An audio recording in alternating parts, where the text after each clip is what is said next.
नमस्कार।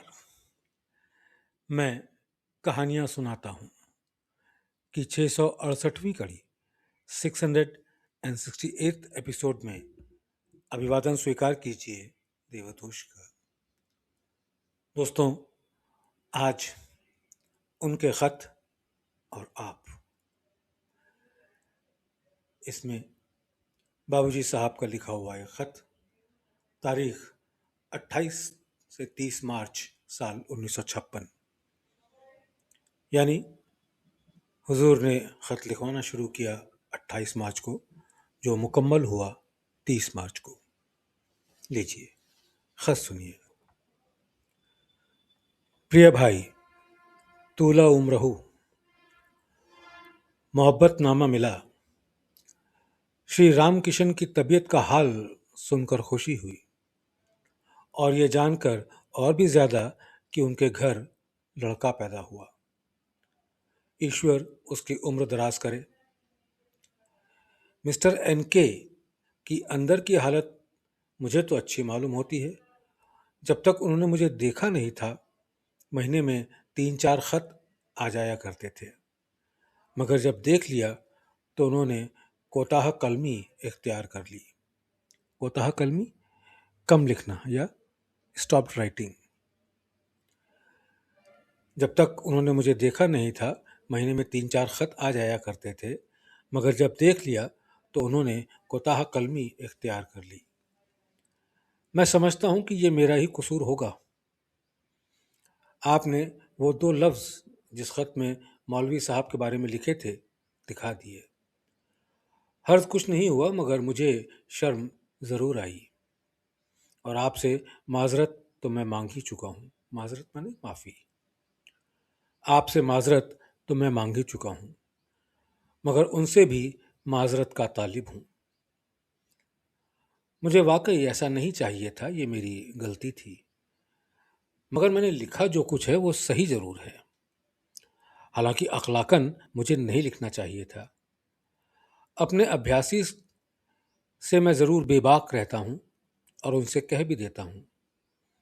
ये मौलवी साहब की शराफत है कि उन्होंने उसको बुरा न समझा।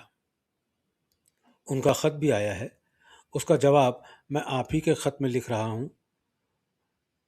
भाई नरसिम्हन का भी ख़त आया, वो भी बड़ी मोहब्बत के आदमी हैं। सहज समाधि को बढ़ाकर मेरे कहने से कस्तूरी ने 50 सफ़हे लिख दिए। 50 सफ़े मीन्स 50 पेजेस लिख दिए और मैंने उनके ख्यालात को भी देख लिया है। अब जब ईश्वर ने कृपा करी और छप्पर फाड़ कर दिया तो वो भी छप जाएगी। मेरे 2-3 लेक्चर हैं, मैं उसकी नकल करने वाला कोई शख्स मिल गया तो भेज दूंगा। उसमें दर्द के मायने भी हैं जो आपको मेरे पास से हटने के बाद पैदा हुआ। आपने जो कन्फेशन किया है कि कांस्टेंट रिमेम्बरेंस की हिद्दत और शिद्दत में न जाने क्यों कमी महसूस कर रहा हूँ। हिद्दत मीन्स गर्मी, तेजी, और शिद्दत माने तेजी। कांस्टेंट रिमेम्बरेंस की हिद्दत और शिद्दत में न जाने क्यों कमी महसूस कर रहा हूँ। उसका जवाब तो ये है, ज़माना या गुना वूदे अगर नमी याफ्त फर्जंद जाए बिदर, यानी नई पीढ़ी के आ जाने से ही दुनिया में बदलाव, विविधता और नयापन आता है। अगर संतान ना हो तो संसार ठहरा हुआ लगेगा। मेहरबानी करके आइंदा के ख़त में ज़रूर लिखें कि आप कांस्टेंट रिमेम्बरेंस किस तरह से कर रहे हैं, ताकि मैं उसको सही कर दूं। कुछ गलती ज़रूर है, मैंने एफिकेसी और कोड किया है, मगर बहुत बचाकर लिख सब कुछ दिया है। आप दिल जमी रखिए। दिल जमी मतलब हिम्मत बनाए रखिए। आप दिल जमी रखिए। मैं तवज्जो देना नहीं छोड़ सकता, मगर मेरी इल्तिजा ये है कि आप तवज्जो रखना ना छोड़ें।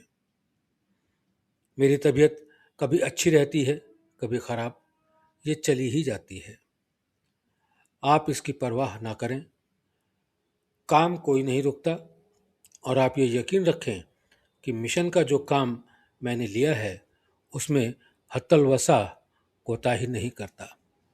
हत्तलवसा, एज फॉर एज पॉसिबल। हत्तलवसा कोताही नहीं करता। मिसाल के तौर पर सहज मार्ग के 10 उसूलों की शरह जब मैंने लिखी, ये शिद्दत दर्द में लिखी थी, जबकि मैं पेट को गर्म बोतल से सेकता जाता था और लिखाता जाता था। आप मौसम गर्मा में जब आना चाहेंगे आ ही जाएंगे। आप अरविंद जी के ख्याल को पढ़ें और महर्षि रमन के भी, मगर आप करें वही जो आप कर रहे हैं। मैंने भी महायोग पढ़ा है, साउथ इंडिया से एक साहब ने भेजा था, और महर्षि रमन के पैरों हैं, मतलब फॉलोअर हैं। वो इस चक्कर में अब भी पड़े हैं और कहते हैं कि दिल उन्होंने दाहिनी तरफ बताया है, मगर इस रम्ज को नहीं समझे। रम्ज मीन्स रहस्य, सीक्रेट। मगर इस रम्ज को नहीं समझे। आप जब कभी मुझसे मिलें तो इसको याद रखें, मैं आपको बता दूंगा। महर्षि जी तो ये कहते हैं कि उसकी जुस्तजू और तलाश करो कि मैं कौन हूं, और इस हकीर की ये राय है, forget yourself. Bodily consciousness and soul consciousness दोनों जाना चाहिए, और ये मेरे ज़ाती तजुर्बे पर मबनी है, निर्भर है, और उसको भी मैंने एफिकेसी ऑफ राजयोग में लिख दिया है। मैं फ्री थिंकर हमेशा से रहा हूँ, लिहाजा गुरु के बारे में मैंने जो कुछ भी लिखा है अपनी आज़ादी से राय दी है। मैं यहाँ तक कहता हूँ कि मेरे पास जो कुछ भी ट्रेनिंग है, जब मैं वो सब दे चुकूँगा तो मैं साफ तौर से अजीज से कह दूंगा कि अब कोई दूसरा आदमी इससे आगे ले जाने वाला तलाश कीजिए।